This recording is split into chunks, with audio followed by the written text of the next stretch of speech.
Hello मेरे प्यारे दोस्तों, आज जो हमारा एक क्लास है या फिर वीडियो जो भी आप माने, ये आज उस टॉपिक पे है कि बहुत सारे एनम बहनों का डाउट होता है कि क्या मैं यूपी से हूँ, मेरा जो एनम रजिस्ट्रेशन है वो यूपी में है, तो क्या मैं बिहार में अप्लाई कर सकती हूँ। हाँ बिल्कुल, आप अप्लाई कर सकती हैं। जैसा कि देखो, मेरा जो बिहार एनम का भी कॉन्ट्रैक्ट बेस्ड वैकेंसीज आई थी, उसमें मेरा सिलेक्शन हुआ था, बट मैंने ज्वाइन नहीं किया क्योंकि मेरा यूपी SSC का भी जो रिजल्ट था वो पेंडिंग था। ठीक है, तो लेकिन अभी जो 8,000 कुछ वैकेंसीज़ बिहार में आने वाली हैं, तो अगर आप वहाँ पे अप्लाई करते हैं तो कैसे अप्लाई करें और कैसे सारे डॉक्यूमेंट सही रखें ताकि डीबी के टाइम पे हमें कोई प्रॉब्लम ना हो। तो आज के जो हमारे क्लास है बस इसी पर्पज़ पे है कि कैसे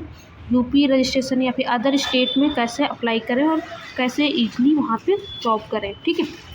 एनम बहनों के लिए है या नर्सिंग के लिए, सारे डिपार्टमेंट से जीएनएम बीएससी हो गए, इनका भी यही प्रोसेस सेम होता है कि अदर स्टेट में कैसे ज्वाइन करें। तो हमें क्या करना होता है कि कभी जब नोटिफिकेशन आता है तो इसमें ये साफ साफ लिखा होता है कि हमें डीबी के टाइम पे अभी तो आप जैसे कि वो रजिस्ट्रेशन हो गया तो एफिडेविट लगा दिया आपने, लेकिन डीबी के टाइम पे हमें क्या हो गया कि उस टाइम पे हमें चाहिए ही चाहिए रजिस्ट्रेशन टेस्ट सर्टिफिकेट चाहिए। ठीक है, तो यहाँ पे क्या प्रॉब्लम आ जाती है कि बच्चे क्या करते हैं, एग्ज़ाम तो देते हैं, एग्ज़ाम में सिलेक्शन भी हो जाता है, बट फिर जो डीबी होता है, डीबी के टाइम पे हमारे पास ओरिजिनल जो हमारा रजिस्ट्रेशन है वो बिहार या बीएनआरसी में नहीं होता है। तो क्या होता है, फाइनल डीबी से वो बाहर हो जाते हैं। तो आपको क्या करना है कि जैसे आपने एग्ज़ाम दिया, अगर आपको एग्ज़ाम में लग रहा है कि आपका एग्ज़ाम अच्छा गया है, पेपर अच्छा हुआ है, तो आप क्या उसी टाइम पे अप्लाई कर देना है दूसरी स्टेट के लिए। ठीक है, जहाँ का भी आपने एग्ज़ाम दिया था।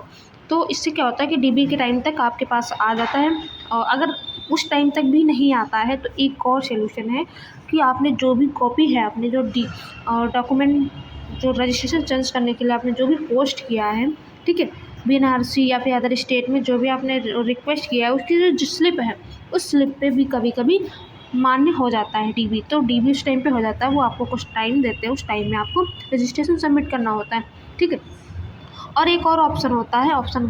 सेकंड ऑप्शन कौन सा है कि कभी कभी जो विज्ञापन आता है उसमें भी यही पहले से ही देता है कि आपको बीएनआरसी या राजस्थान नर्सिंग काउंसिल में आपका रजिस्ट्रेशन होना ही होना चाहिए। तो इससे पहले, इसलिए क्या करते हैं, जैसे ही नोटिफिकेशन आ रहा है किसी अदर स्टेट का, ठीक है, यूपीएनएम का, तो आपको क्या करना है, जब नोटिफिकेशन आ रहा है तभी से ही आपको अप्लाई कर देना है। ठीक है,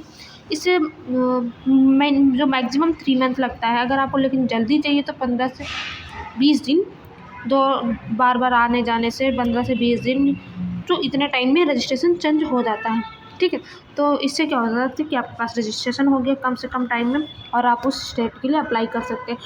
बस आपको एग्ज़ाम देना है, सिलेक्शन लेना है, इसके लिए नहीं, आपको डॉक्यूमेंट अपने क्लियर रखने हैं, साथ साथ ये भी साथ में लेकर चलना है, क्योंकि सिलेक्शन होने के बाद जब डीबी नहीं हो पाता है ना, तो बहुत दुख होता है। तो आई होप सभी को ये इन्फॉर्मेशन जो है सही और समझ में आई होगी। तो अभी जो बिहार एनएम की 8,000 वैकेंसीज आने वाली हैं,